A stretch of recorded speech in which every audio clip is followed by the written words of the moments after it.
Hello વિદ્યાર્થી મિત્રો, કેમ છો તમે બધા? અપેક્ષા રાખું છું કે તમે બધા મજામાં હશો અને જબરદસ્ત હશો.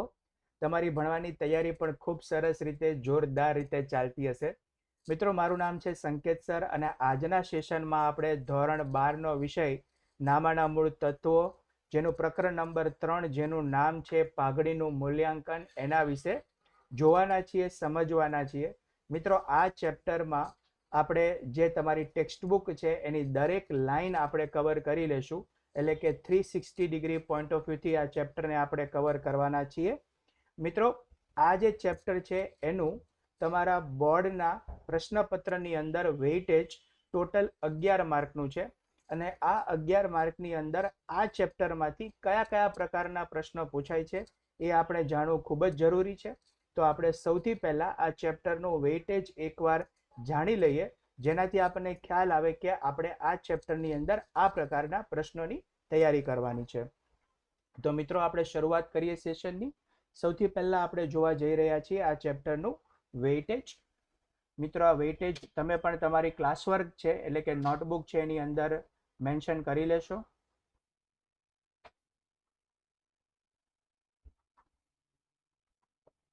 તો વેઇટેજની અંદર સૌથી પહેલા આપણે જોઈએ કે આ ચેપ્ટરમાંથી કયા કયા વિભાગની અંદર પ્રશ્ન આવે છે, કેટલા પ્રશ્ન પૂછાય છે. એક પ્રશ્ન છે એનો ગુણ કેટલો હોય છે, જેથી આપણને ખ્યાલ આવે કે આપણે દરેક વિભાગમાં કેટલા ગુણના પ્રશ્ન છે એ પૂછાવાના છે. તો મિત્રો, સૌથી પ્રથમ જે છે તમારો વિભાગ એ હોય છે, એમાં આ ચેપ્ટરમાંથી કુલ 2 પ્રશ્ન આવશે. એક પ્રશ્નનું વેઇટેજ 1 માર્ક છે, એટલે કે વિભાગ એ માટે તમારે આ પ્રકરણમાંથી કુલ 2 માર્કના પ્રશ્નો પૂછાશે. પછી વિભાગ બી જે હોય છે એની અંદર તમારે ખાસ કરીને 1 કે 2 વાક્યમાં જવાબ આપો એવા પ્રશ્નો પૂછાતા હોય છે. તો મિત્રો, એવો એક પ્રશ્ન આ વિભાગમાંથી આવશે, એનો પણ વેઇટેજ 1 માર્ક હોય છે. એટલે વિભાગ બી માટે તમારે એક પ્રશ્ન તૈયાર કરવો પડશે. પછી વિભાગ સી માં મિત્રો આ પ્રકરણમાંથી કોઈ પ્રશ્ન પૂછાવાનો નથી.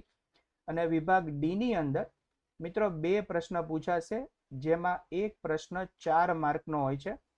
એટલે કે ટોટલ 8 માર્કના પ્રશ્નો વિભાગ ડી ની અંદર આ પ્રકરણમાંથી આવશે. અને હવે કુલ આપણે જોઈએ તો તમને ખ્યાલ આવી જશે મિત્રો કે ટોટલ 11 માર્કના પ્રશ્ન જે છે ને એ આપણે આ ચેપ્ટરમાંથી પૂછાવાના છે. તો આ ચેપ્ટરમાંથી આપણે ખાસ કરીને જે ઓબ્જેક્ટિવ છે, એમસીક્યુ અને વીએસક્યુ એટલે કે ખૂબ ટૂંકા પ્રશ્ન, એ આપણે ટોટલ તૈયાર કરીશું. અને જે 4 માર્કમાં પૂછાઈ શકે એવા પ્રશ્નની આપણે પ્રેક્ટિસ કરીશું, કે જેમાં પ્રેક્ટિકલ સમ હશે, કે જેમાં એવા હશે કે પાઘડીનું મૂલ્યાંકન કઈ રીતે થઈ શકે. રાઈટ. તો મિત્રો, 11 માર્કનું જે વેઇટેજ છે એ આ ચેપ્ટરનું છે તમારી બોર્ડની એક્ઝામ માટે. તો ચલો, રેડી થઈ જાઓ બધા. ખૂબ સરસ રીતે આપણે આ સેશનની જે છે એ તૈયારી કરવાની છે, આ પ્રકરણની તૈયારી કરવાની છે. તો ચલો મિત્રો, શરૂ કરીએ. સૌથી પહેલા આપણે પ્રસ્તાવના જોઈ લઈએ, જેમાં આપણને આપેલું છે કે વ્યવહારમાં સંજોગો પ્રમાણે ભાગીદારીનું પુનર્ગઠન થાય છે. એટલે કે અહીંયા એવું કહેવા માંગે છે કે જે આપણે વ્યવહારની અંદર અલગ અલગ સંજોગો ઊભા થાય ને એ પ્રમાણે ભાગીદારી પેઢીનું પુનર્ગઠન થાય છે. હવે અહીંયા તમારી માટે આ ખાસ કરીને પુનર્ગઠન શબ્દ છે ને એ નવો હશે. રાઈટ. તો પુનર્ગઠન એટલે શું, તો હું તમને ખૂબ જ સરળ ભાષામાં સમજાવું. પુનર્ગઠન એટલે ભાગીદારીમાં થતા ફેરફાર.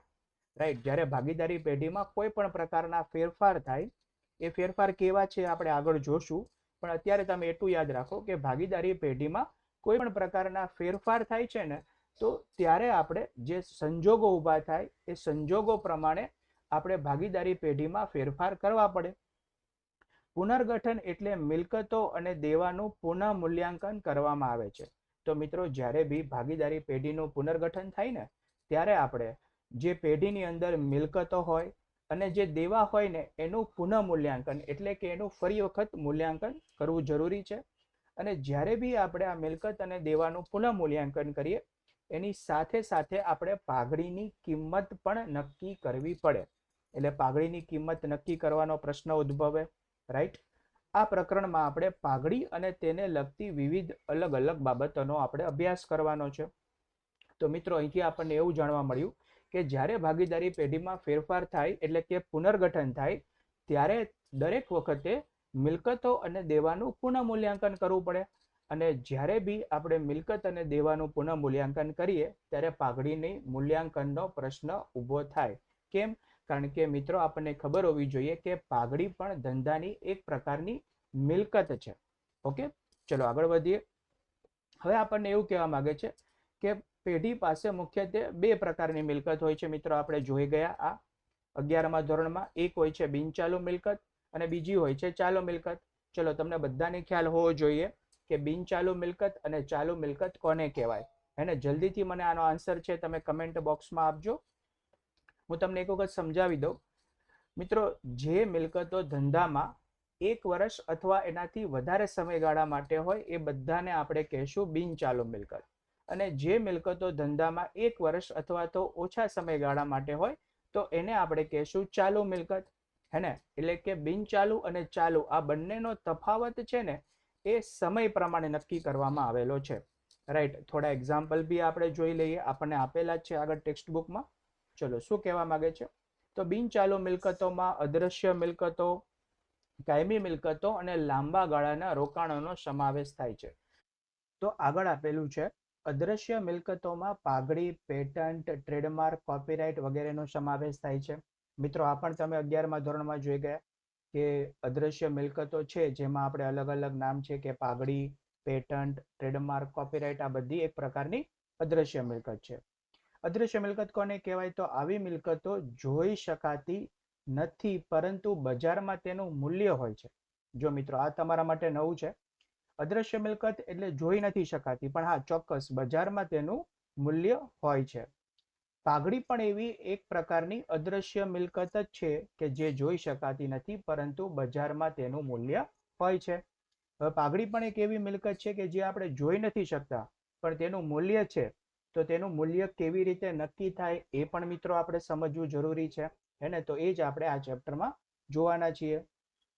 વર્ષો પહેલા જે ધંધાની સ્થાપના કરી હોય તે ધંધામાં સમય જતા બજારમાં તેના નામ, પ્રતિષ્ઠા અને સારા સંબંધો, જોડાણો, સંપર્કો વગેરેનો લાભ ધંધાને મળે છે. અને મિત્રો એકદમ સિમ્પલ અને સરળ વાત છે.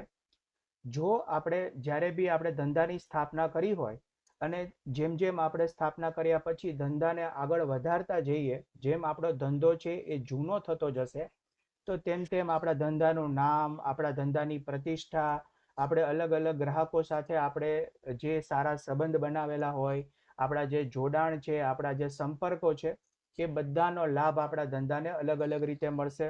અને એક વખત જે ગ્રાહક આપણી સાથે છે જે ધંધો કરશે તો એને આપણા ધંધાની જે સેવાઓ છે સારી લાગશે તો એ ફરી વખત આપણે ત્યાં ધંધામાં વિઝિટ કરશે. એવી જ રીતે ધંધાને અલગ અલગ સંપર્ક હોય, ગ્રાહકો હોય, દેવાદારો હોય, લેણદારો હોય, તો દરેકે દરેક જે વ્યક્તિ છે આપણા ધંધા સાથે શું થશે? જોડાતો જશે અને આ બધાનો લાભ આપણા ધંધાને મળવાનો છે. અને જેમાંથી જ પાઘડીનો ખ્યાલ ઉદ્ભવે છે. તો એમાંથી આપણને પાઘડી વિશે છે ખ્યાલ આવશે. ચલો મિત્રો, હવે આગળ વધીએ. નેક્સ્ટ પોઈન્ટ જોઈએ. પાઘડીનો અર્થ એટલે કે મીનિંગ ઓફ ગુડવિલ. રાઈટ, પાઘડીનો અર્થ શું છે મિત્રો એ આપણે સરસ રીતે સમજી લઈએ.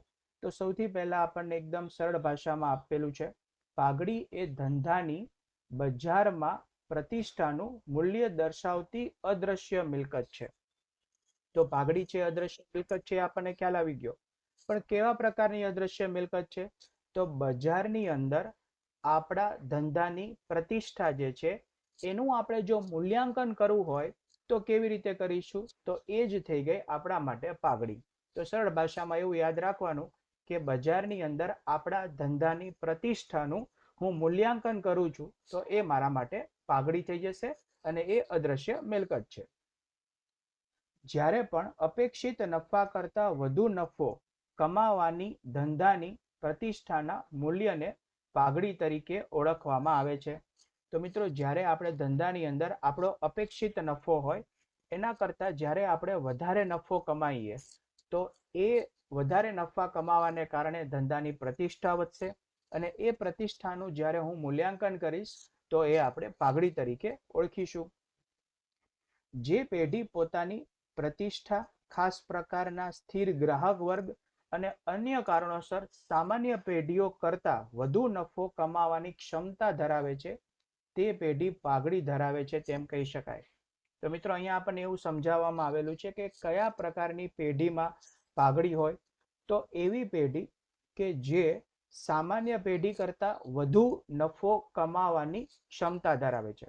મિત્રો અહીંયા આપણે શું કરવાનું કે આપણે જે પ્રકારનો ધંધો કરતા હોય કે સેવાઓ આપતા હોય તો આપણે બીજી એ જ પ્રકારની ધંધો કરતી પેઢી સાથે આપણે આપણા ધંધાને સરખાવવાનો અને પછી આપણે જોવાનું છે કે બાકી જે સામાન્ય બીજી બધી જે પેઢીઓ છે એના જે નફો આવે શું આપણી પેઢી એના કરતા વધારે નફો કમાય છે.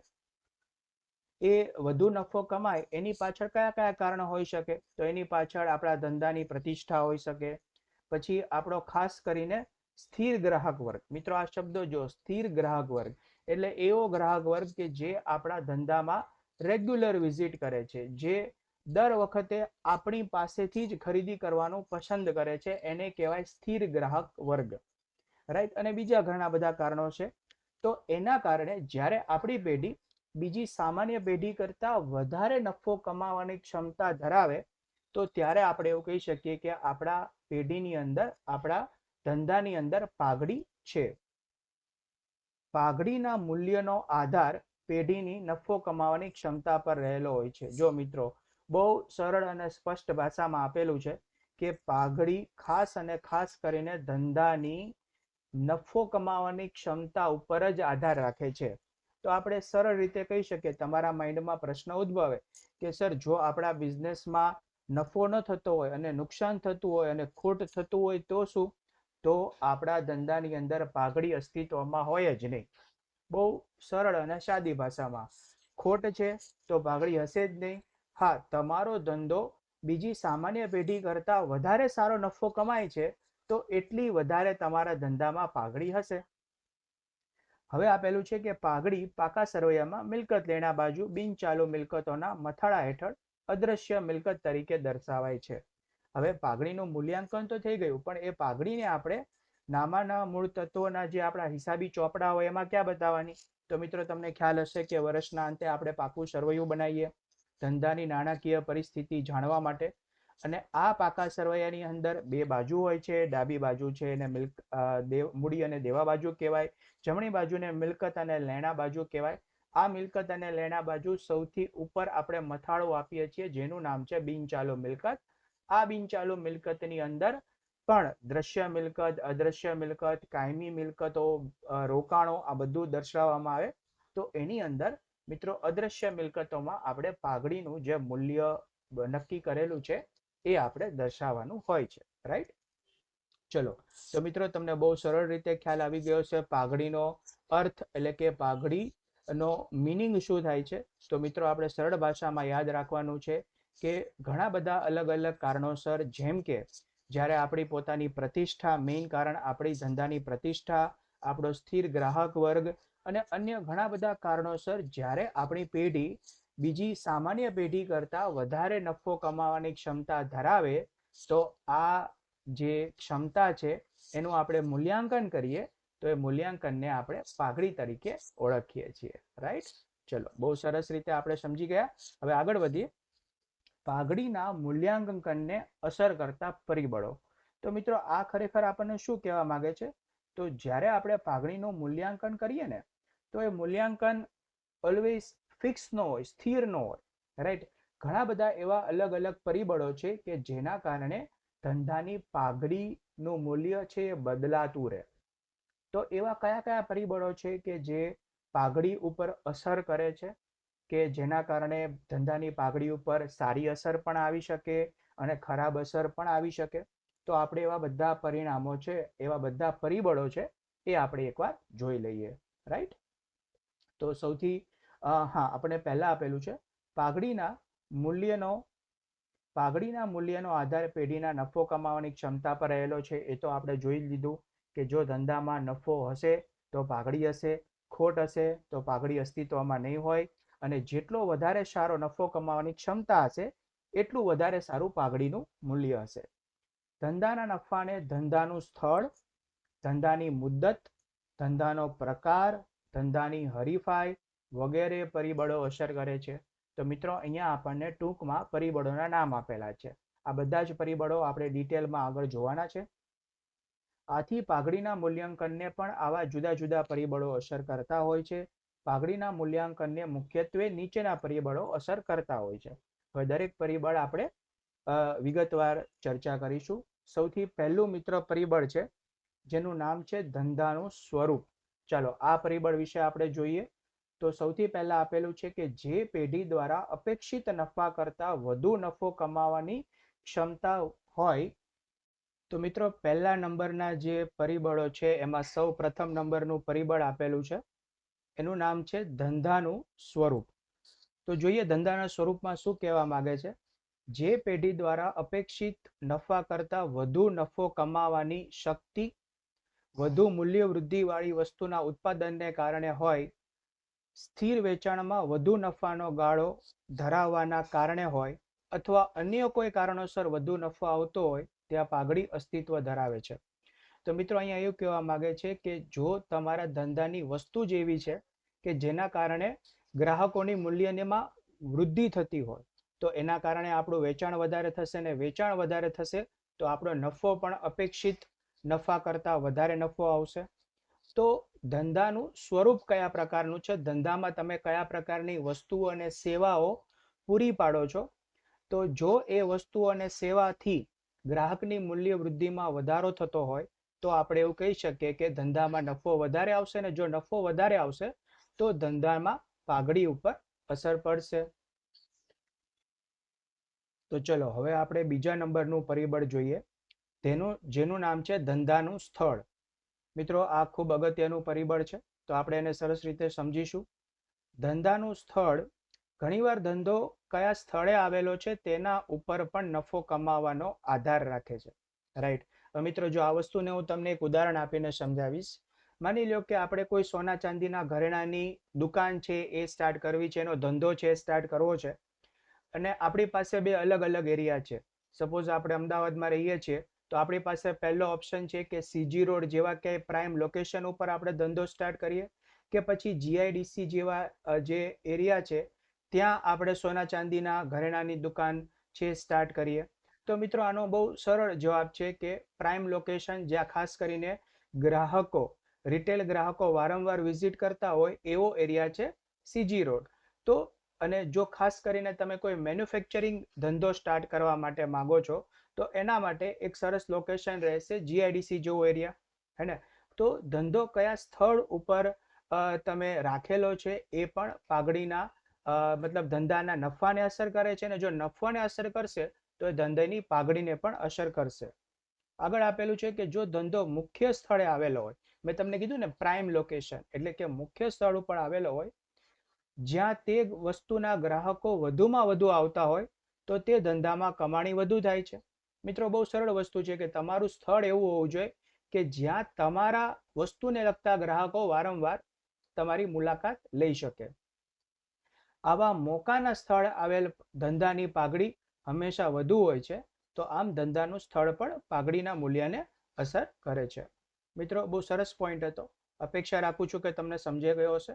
ચલો આગળ વધીએ. નેક્સ્ટ પોઈન્ટ આપણા માટે છે એ છે ધંધાના વર્ષો એટલે કે મુદત. જોઈએ આમાં શું આપેલું છે.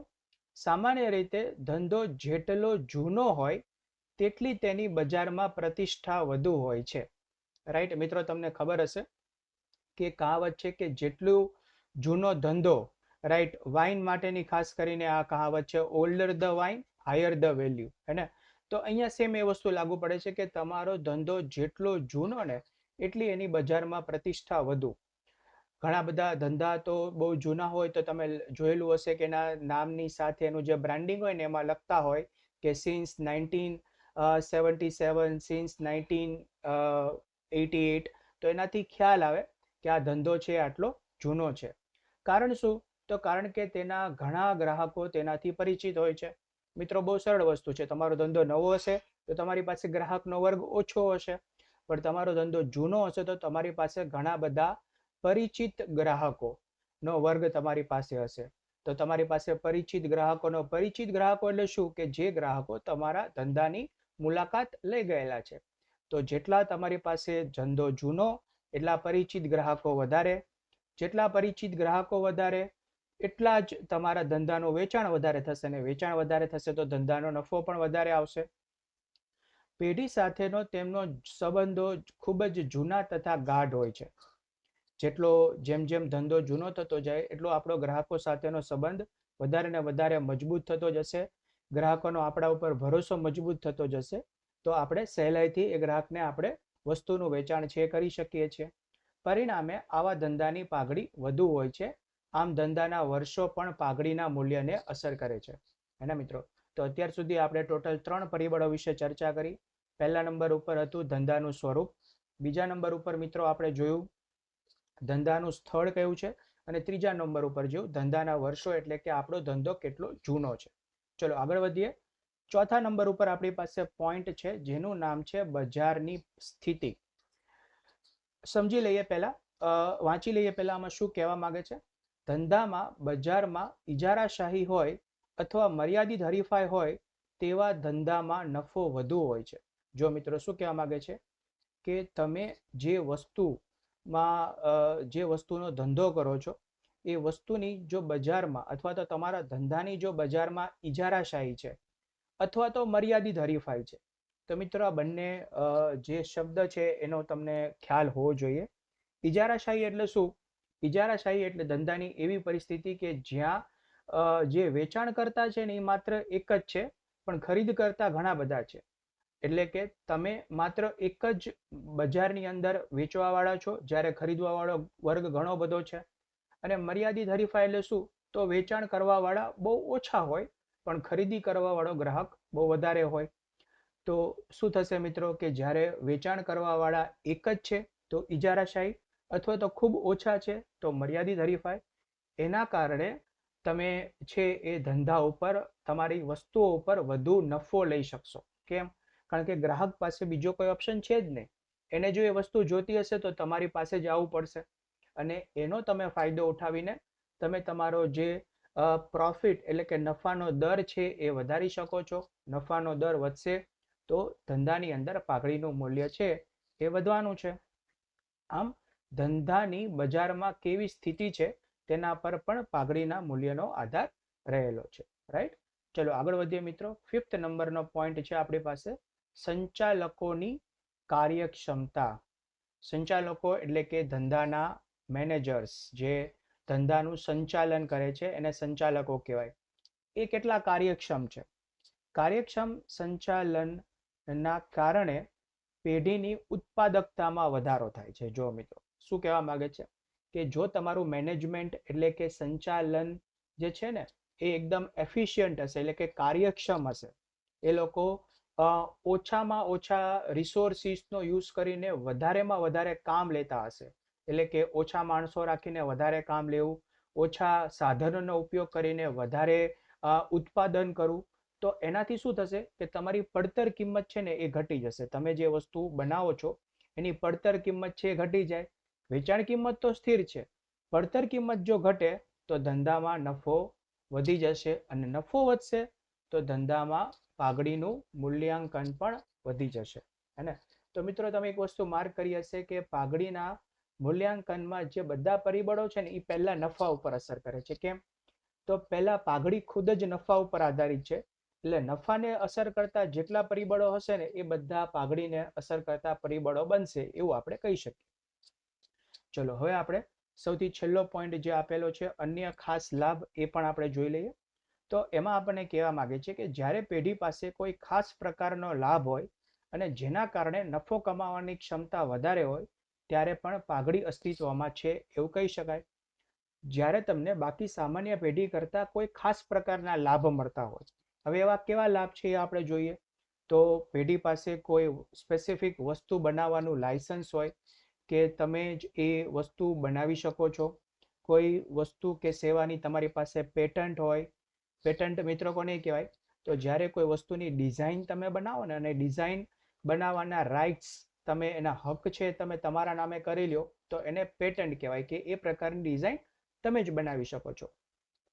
પછી કોઈ ટ્રેડમાર્ક, રાઈટ, એનો જે લોગો છે, એનો જે ટ્રેડમાર્ક છે, એના હક તમારી પાસે હોય, તો આવા બધા ખાસ લાભ કહેવાય કે જેના કારણે આપણે સામાન્ય પેઢી કરતાં વધુ નફો કમાઈ શકીએ છીએ. અને જો આપણે વધુ નફો કમાતા હોઈએ તો સિમ્પલ વાત છે કે આપણી પેઢીમાં પાઘડીની કિંમત પણ વધારે આંકી શકાશે. રાઈટ, તો મિત્રો એકદમ સરળ પોઈન્ટ હતો. તો આપણે ટોટલ પાઘડીને અસર કરતા પરિબળોમાં 6 અલગ અલગ પરિબળોની ચર્ચા કરી. મિત્રો તમારે બધા જ હેડ પોઈન્ટ્સ છે યાદ રાખી લેવાના છે. પહેલા નંબર ઉપર હતું ધંધાનું સ્વરૂપ. મિત્રો તમે કયા પ્રકારના વસ્તુ અને સેવાને તમે ગ્રાહકને આપો છો, જો એ વસ્તુ અને સેવાથી ગ્રાહકની મૂલ્યમાં વૃદ્ધિ થતી હશે, રાઈટ, તો એનાથી તમારા ધંધાનો નફો વધશે તો પાઘડીને અસર કરશે. આ પહેલો પોઈન્ટ હતો. બીજા નંબર ઉપર આપણે જોયું કે તમારો ધંધાનું સ્થળ કયું છે, રાઈટ. તમારું ધંધાનું સ્થળ એવું હોવું જોઈએ કે જ્યાં તમારા જે ગ્રાહકો છે ને એ અવારનવાર સહેલાઈથી તમારા ધંધાની મુલાકાત લઈ શકે. તો સ્થળ જો મોકાનું હશે તો તમારા ધંધાની નફો વધશે તો પાઘડીને અસર કરશે. ત્રીજા નંબર ઉપર તો કે તમારો ધંધો ના કેટલા વર્ષો જૂનો છે, કેમ કે જેમ તમારો ધંધો જૂનો એમ તમારા ગ્રાહકો સાથેના સંબંધ વધારે ગાઢ અને મજબૂત હશે, જેનાથી ગ્રાહક તમારી ઉપર ભરોસો મૂકશે, વારંવાર તમારા ધંધાની મુલાકાત લેશે તો નફો વધશે, વેચાણ વધશે, નફો વધશે તો પાઘડીને અસર થશે. એના પછીનો પોઈન્ટ હતો કે મિત્રો આપણે જે વસ્તુનો ધંધો કરીએ છીએ એમાં બજારની સ્થિતિ કેવી છે. શું એમાં ખૂબ જ વધારે પડતા વેચાણકર્તાઓ છે તો ખૂબ વધારે હરીફાઈ થઈ જશે તો આપણે નફો ઓછો રાખી શકીશું. પણ ખૂબ મર્યાદિત હરીફાઈ હોય અથવા તો ઇજારાશાહી હોય કે જેમાં વેચાણકર્તાઓ ખૂબ ઓછા છે અથવા તો એક જ છે, તો મિત્રો આપણે નફાનો જે દર છે ને એ વધારે રાખી શકીશું.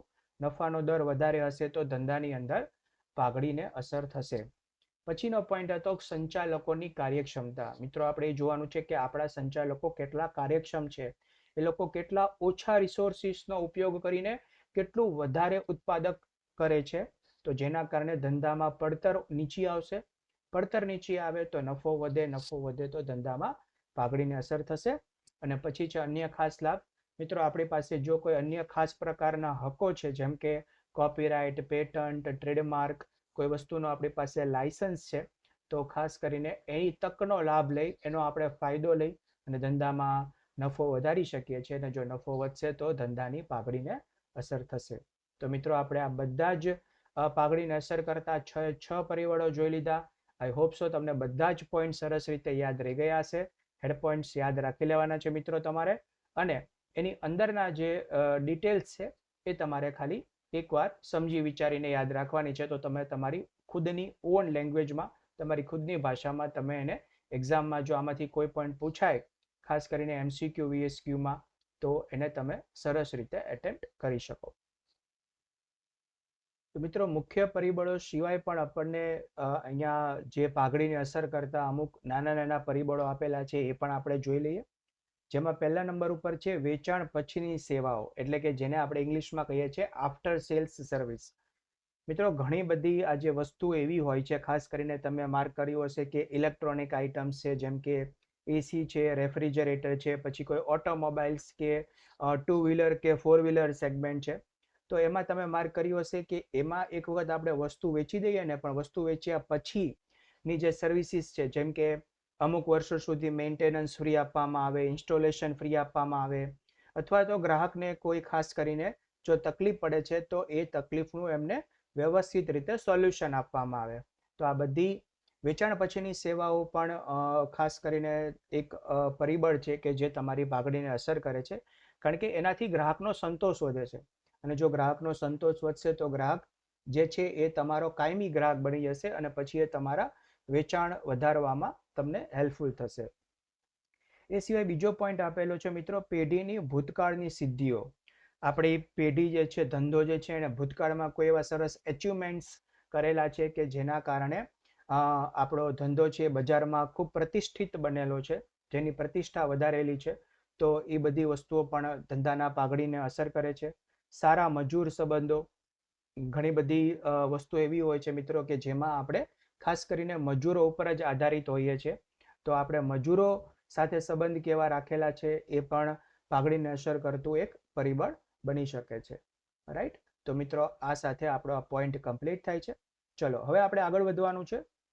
નેક્સ્ટ પોઈન્ટ આપણે જોવા જઈ રહ્યા છીએ એનું નામ છે નંબર 4, પાઘડીના મૂલ્યાંકનની જરૂરિયાત. હવે મિત્રો આ પ્રશ્ન તમારા માઇન્ડમાં આવશે કે સર એ તો આપણે જોયું કે પાઘડીનો અર્થ શું છે, પાઘડીને અસર કરતા પરિબળો કયા છે, પણ હવે આપણે ધંધામાં પાઘડીનું જે મૂલ્યાંકન છે એ કરવાની જરૂરિયાત કેમ ઊભી થાય છે. મિત્રો શરૂઆતમાં આપણે જોયું તો આપણને એક પોઈન્ટ આપેલો હતો, એક નામ આપેલું હતું પુનર્ગઠન, અને મેં તમને કીધેલું હતું કે પુનર્ગઠન એટલે ધંધામાં ભાગીદારી પેઢીમાં થતા ફેરફારો. રાઈટ. તો હવે આ ફેરફારો કયા કયા છે એ આપણે ડિટેલમાં જોવાના છે, અને આ બધા જ જે ફેરફારો છે એ સમયે આપણે પાઘડીનું મૂલ્યાંકન છે એ કરવું પડશે. રાઈટ. તો મિત્રો આપણને ખબર હોવી જોઈએ કે કયા કયા સંજોગોમાં આપણે પાઘડીનું મૂલ્યાંકન કરવાની જરૂરિયાત ઊભી થવાની છે. ચલો બધા પોઈન્ટને આપણે જોઈ લઈએ. સામાન્ય રીતે પાઘડીના મૂલ્યાંકનની જરૂરિયાત ધંધાના વેચાણ વખતે ઉદ્ભવે છે. જો મિત્રો આ એક કોમન પોઈન્ટ છે. રાઈટ. જનરલી જો તમારા ધંધામાં કોઈ મોટા ફેરફારો નથી થતા, પણ ખાસ કરીને તમે ધંધો વેચી નાખવા માંગો છો, આખો ધંધો જ બીજાને વેચી નાખવા માંગો છો, તો ત્યારે તમારે પાઘડીનું ખાસ કરીને મૂલ્યાંકન કરવાની જરૂર પડે. આ સામાન્ય સંજોગ છે. રાઈટ. ક્યારે? તો સામાન્ય ધંધામાં. જો કંપની હોય તો કંપનીમાં સંયોજન કે સમાવેશ થાય ત્યારે પાઘડીના મૂલ્યાંકનની જરૂરિયાત ઊભી થાય છે. જો તમે કંપની સ્વરૂપે ધંધો ચલાવો છો તો કંપનીમાં સંયોજન થાય અથવા તો સમાવેશ થાય. સંયોજન અને સમાવેશનો મતલબ એવો છે મિત્રો કે ખાસ કરીને બે અલગ અલગ કંપની છે એ એકબીજા સાથે મર્જ થઈ જાય છે, એકબીજામાં ભળી જાય છે, તો ત્યારે પણ પાઘડીના મૂલ્યાંકનની જરૂરિયાત ઉદ્ભવે છે. અને ભાગીદારી પેઢીના કિસ્સામાં અલગ અલગ સંજોગો આપણને આપેલા છે, 1 2 3 4 5 6. આ સંજોગોમાં આપણને પાઘડીના મૂલ્યાંકનની જરૂર પડે છે. રાઈટ. તો ફરી એક વખત યાદ રાખી લઈએ. જો સામાન્ય આપણો ધંધો હોય તો વેચાણ વખતે જરૂર પડે છે, કંપની સ્વરૂપ હોય તો સંયોજન અને સમાવેશના ટાઈમે, પણ જો આપણો ભાગીદારી પેઢી સ્વરૂપે આપણો ધંધો ચાલે છે તો આપણે આ 6 પોઈન્ટ યાદ રાખવાના છે. કેમ? કારણ કે મિત્રો તમારો જે 12મા ધોરણના નામાના મૂળ તત્વનો જે ભાગ 1 છે એ આખો ભાગીદારી પેઢી વિશે જ છે. હે ને? જેમ તમારા 11મા ધોરણનો હતો એ કયો હતો? તો એ હતો સોલ પ્રોપ્રાઇટરશિપ, મતલબ એકાકી પેઢી માટે હતો. તો અહીંયા આપણે ભાગીદારી પેઢી માટે છે. એટલે ભાગીદારી પેઢીમાં એવા કયા કયા ફેરફાર આવશે એ આપણે જોવાનું છે કે જ્યારે આપણે પાઘડીનું મૂલ્યાંકન છે એ કરવું પડે. તો સૌથી પહેલો પોઈન્ટ મિત્રો આપણને આપેલો છે એ છે વર્તમાન ભાગીદારોના નફા નુકસાન ફાળવણી અથવા તો વહેંચણીના પ્રમાણમાં ફેરફાર કરવામાં આવે. હે ને મિત્રો? તો જો આ શું કહેવા માંગે છે, હું તમને એક એક્ઝામ્પલ દ્વારા સમજાવું. માની લો કે કોઈ એક ભાગીદારી પેઢીમાં 3 ભાગીદાર છે, એ, બી અને સી. આ ત્રણેય ભાગીદારના આપણને નામ આપેલા છે. કેટલા ભાગીદાર છે? 3, એ, બી અને સી. હવે આ ભાગીદાર છે ને અત્યાર સુધી પોતાનો નફો છે એ 1:1:1 એટલે કે 1:1:1 ના પ્રમાણમાં વહેંચતા હતા. એટલે કે સરખા ભાગે પેઢીનો નફો છે એ વહેંચી લેતા હતા. પણ હવે એ લોકો ભાગીદારો પોતે જ એવું વિચારે છે કે આપણે જે આ નફાના વહેંચણીનો દર છે ને એ આપણે બદલાવીને 3:2:1 કરી દેવો છે. એટલે કે 3:2:1 કરી નાખવો છે. હવે એની પાછળના કારણો શું છે એમાં આપણે અત્યારે પડવાની જરૂર નથી, પણ અત્યારે ખાલી આપણે એવું સમજીએ કે જ્યારે વર્તમાન ભાગીદારો પોતાના નફા નુકસાનના વહેંચણીનું જે પ્રમાણ છે એમાં શું કરવા જઈ રહ્યા છે, તો એમાં એ લોકો ફેરફાર કરવા જઈ રહ્યા છે. એ વધારો થાય કે ઘટાડો થાય એ આપણે જોવાનું નથી, પણ કોઈ પણ પ્રકારનો ફેરફાર કરે ત્યારે મિત્રો ખાસ યાદ રાખજો કે આપણે પાઘડીનું મૂલ્યાંકન કરવું પડે. બરાબર છે? તો આ થઈ ગયો આપણો પહેલો પોઈન્ટ. બીજો પોઈન્ટ આપણને આપેલો છે કે નવા ભાગીદારનો પ્રવેશ થાય ત્યારે. એનો મતલબ શું થયો કે માની લઈએ આપણે કે અત્યારે ભાગીદારી પેઢીમાં 2 ભાગીદાર છે, એ અને બી. રાઈટ. અને હવે એ લોકો નવા ભાગીદાર સી ને પ્રવેશ આપવા માંગે છે. હવે આ પ્રવેશ આપવાના અલગ અલગ કારણો હોઈ શકે, પણ એ આપણે આના પછીનું જે ચેપ્ટર ભાગીદારીનો પ્રવેશ છે એમાં જોશું. પણ અત્યારે આપણે એવું યાદ રાખવાનું છે કે જો કોઈ ભાગીદારી પેઢીમાં નવા ભાગીદારને ખાસ કરીને પ્રવેશ આપવામાં આવે ત્યારે પણ આપણે પાઘડીનું મૂલ્યાંકન છે કરવું પડે. નંબર 3, વર્તમાન ભાગીદારમાંથી કોઈ ભાગીદાર નિવૃત્ત થાય ત્યારે. મિત્રો, સમય અને સંજોગો પ્રમાણે ઉંમર સાથે ભાગીદારને એવું બને કે ભાગીદારી પેઢીમાંથી નિવૃત્તિ લેવી પડે. બંને પ્રકારે હોઈ શકે. સંજોગો વસાત પણ હોઈ શકે, સ્વૈચ્છિક નિવૃત્તિ પણ ભાગીદાર લેવા માંગતો હોય તો પણ હોઈ શકે. તો મિત્રો યાદ રાખજો કે જ્યારે કોઈ ભાગીદાર પેઢીમાંથી શું થાય, નિવૃત્તિ લે છે, ત્યારે પણ આપણે પાઘડીનું મૂલ્યાંકન છે એ કરવું પડશે. નંબર 4 છે વર્તમાન ભાગીદારોમાંથી કોઈ ભાગીદારનું મૃત્યુ થાય ત્યારે. અને મિત્રો એક્સિડન્ટલ પ્રોબ્લેમને કારણે કોઈ ભાગીદારનું આકસ્મિક મૃત્યુ થઈ જાય છે, તો એ સંજોગોમાં પણ આપણે પાઘડીનું મૂલ્યાંકન છે એ કરવું પડશે. નંબર 5 છે ભાગીદારી પેઢીનું કંપનીમાં રૂપાંતર થાય ત્યારે. એવું બને છે કે અત્યાર સુધી આપણું જે ધંધાનું સ્વરૂપ હતું એ ભાગીદારી પેઢી હતું અને હવે આપણે એને કંપની સ્વરૂપમાં બદલવા માંગીએ છીએ, તો ત્યારે પણ આપણે પાઘડીનું મૂલ્યાંકન છે એ કરવું પડશે. અને છઠ્ઠો પોઈન્ટ આપેલો છે ભાગીદારી પેઢીનું સંયોજન થાય ત્યારે, એટલે કે બે અલગ અલગ ભાગીદારી પેઢી છે એ બંને એકબીજા જોડે મર્જ થઈ જાય છે, બંનેનું સંયોજન થાય છે, ત્યારે પણ આપણે પાઘડીનું મૂલ્યાંકન છે એ કરવું પડશે. તો મિત્રો 6 પોઈન્ટ છે કે જ્યારે ભાગીદારી પેઢીમાં પાઘડીના મૂલ્યાંકનની જરૂરિયાત ક્યારે ઊભી થાય છે, તો તમને યાદ હોવું જોઈએ. સૌથી પહેલો પોઈન્ટ ફરી એક વખત આપણે રિવાઇઝ કરી લઈએ. વર્તમાન ભાગીદારો પોતાના નફા નુકસાનીના વહેંચણીના પ્રમાણમાં ફેરફાર કરે ત્યારે, ભાગીદારી પેઢીમાં કોઈ નવો ભાગીદાર પ્રવેશ લે ત્યારે, વર્તમાન ભાગીદારોમાંથી કોઈ ભાગીદારનું સ્વૈચ્છિક મતલબ કોઈ નિવૃત્તિ લે ત્યારે, કોઈ ભાગીદારનું મૃત્યુ થઈ જાય ત્યારે, બે અલગ અલગ ભાગીદારી પેઢી છે એ એકબીજા જોડે મર્જ થાય એટલે કે બંનેનું સંયોજન થાય ત્યારે, અથવા તો ભાગીદારી પેઢીનું આપણે કંપનીમાં રૂપાંતર કરીએ ત્યારે. તો મિત્રો આ હતા પોઈન્ટ આપણો 4 કે જેનું નામ હતું પાઘડીના મૂલ્યાંકનની જરૂરિયાત. તો મિત્રો આજના સેશન માટે આપણે અહીંયા જ હોલ્ડ કરીશું. ફરી એક વખત આજના સેશનમાં આપણે કયા કયા પોઈન્ટ છે લર્ન કરી આપણે શીખ્યા એની એક વખત રિવાઇઝ કરી લઈએ. તો મિત્રો આજના સેશનની શરૂઆત આપણે પ્રકરણ નંબર 3 પાઘડીના મૂલ્યાંકનથી કરી, જેમાં સૌથી પહેલા તો આપણે બોર્ડની પરીક્ષામાં આ ચેપ્ટરમાંથી કયા કયા પ્રશ્નો કેટલા ગુણમાં પૂછાય છે એનો કુલ વેઇટેજ કેટલું છે એ આપણે સૌથી પહેલા જોયું. પછી સૌથી પહેલો પોઈન્ટ આપણે જે છે પ્રસ્તાવનાનો જોયો કે પાઘડી છે કયા પ્રકારની મિલકત છે એના વિશે જોયું. બીજા નંબર ઉપર મિત્રો આપણે પાઘડીનો અર્થ જોયો. ત્રીજા નંબરના પોઈન્ટમાં આપણે પાઘડીને મૂલ્યાંકનને અસર કરતા પરિબળો જોયા. અને ચોથા નંબરના પોઈન્ટમાં પાઘડીના મૂલ્યાંકનની જરૂરિયાત શું છે એ બધા જ પોઈન્ટ વિશે ડિટેલમાં આપણે ચર્ચા કરી. મિત્રો હજી આ ચેપ્ટરમાં આપણે પાઘડીના મૂલ્યાંકનની અલગ અલગ પદ્ધતિઓ કઈ કઈ છે અને દરેક પદ્ધતિથી પાઘડીનું મૂલ્યાંકન કેવી રીતે થાય છે એની સ્ટેપ બાય સ્ટેપ ફોર્મ્યુલા આપણે બહુ જ સરસ રીતે શીખવાના છીએ. પણ આજના સેશનમાં ટાઈમ થઈ ગયો છે તો અહીંયા જ આપણે અટકીશું. મિત્રો આજનો સેશન તમને કેવો લાગ્યો, શું તમને બધા પોઈન્ટ સરસ રીતે સમજાઈ ગયા એ મને કમેન્ટ સેક્શનમાં જરૂરથી જણાવજો. જો વિડીયો તમને સારો લાગ્યો હોય તો તમારા જેવા જ તમારા જે ફ્રેન્ડ્સ છે એ બોર્ડની પરીક્ષા આપવાના છે એમના સાથે આ વિડીયોને જરૂરથી શેર કરજો. અને મિત્રો હજી આપણે ઘણા બધા પોઈન્ટ્સ ઉપર વિડીયો બનાવવાના છે, તો ખાસ કરીને તમને ઇમ્પોર્ટન્ટ અપડેટ મળી જાય એના માટે થઈને ચેનલને સબસ્ક્રાઇબ કરી લેજો. સો ફરીથી મળીશું જલ્દીથી નવા ટોપિક સાથે, નવા વિડીયો સાથે. આજના સેશનમાં આટલું જ. Thank you so much all of you.